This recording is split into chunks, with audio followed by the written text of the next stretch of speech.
नाअहली से मुतालिक supreme court के फैसले पर रहनुमा तहरीक इंसाफ जहांगीर तरीन ने कहा है कि मेरा हमेशा से यकीन रहा है कि 62(1)F के तहत नाअहली ताहयात होती है, ताहम मेरे मामले में इसका यूं इत्तलाक नहीं होता।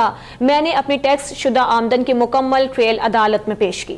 वकील की राय पर बच्चों के असासों के खाने में पूरी जायदाद जाहिर की। मेरा मामला बिल्कुल अलग और सादा है। मेरी नजरसानी की दरख्वास्त ज़ेर इल्तिवा है। मुझे कवी यकीन है कि इंशाअल्लाह इंसाफ का ही बोलबाला होगा। अपनी ताहयात नाअहली पर अपने रद्द-ए-अमल का इजहार किया है जहांगीर तरीन ने।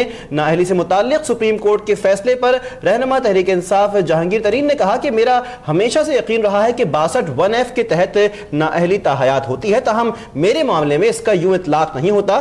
मैंने अपनी टैक्स शुदा आमदन की मुकम्मल ट्रेल अदालत में पेश की है। वकील की राय पर बच्चों के असासों के खाने में पूरी जायदाद जाहिर की है। उन्होंने सोशल मीडिया राब्ते की वेबसाइट का सहारा लिया अपने ख्यालात के इजहार के लिए, और उन्होंने ये भी कहा है कि मेरा मामला बिल्कुल अलग और सादा है। मेरी नजरसानी की दरख्वास्त ज़ेर इल्तिवा है। मुझे कवी यकीन है कि इंशाअल्लाह इंसाफ का बोल ही बाला होगा। आज सुप्रीम कोर्ट के फैसले में जहांगीर तरीन को भी नाअहल करार दे दिया गया है ताहयात, और इसी पर रद्द अमल आया है सामने जहांगीर तरीन का, जिस पर उन्होंने ये कहा है कि मेरे मामले में इसका यूं इत्तलाक नहीं होता है।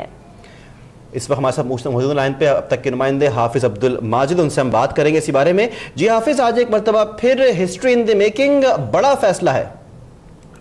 जी बिल्कुल, यकीनन ये बड़ा फैसला है। ताहम जहांगीर तरीन जो है वो इस फैसले को मुख्तलिफ देख रहे हैं और अब भी वो उम्मीद लगा के बैठे हैं कि मेरे बारे में कोई अहम फैसला होगा, और उन्होंने एक तो नजरसानी की दरख्वास्त देने का भी फैसला किया है। आज अपने ट्विटर अकाउंट में उन्होंने जो बयान जारी किया उसमें कहा कि मेरा हमेशा से यकीन रहा है कि 62(1)F के तहत नाअहली ताहयात होती है, ताहम मेरे मामले में इसका यूं इतलाक नहीं होता। उन्होंने कहा कि मैंने अपनी टैक्स शुदा आमदन का मुकम्मल ट्रेल जो है वो अदालत में पेश किया।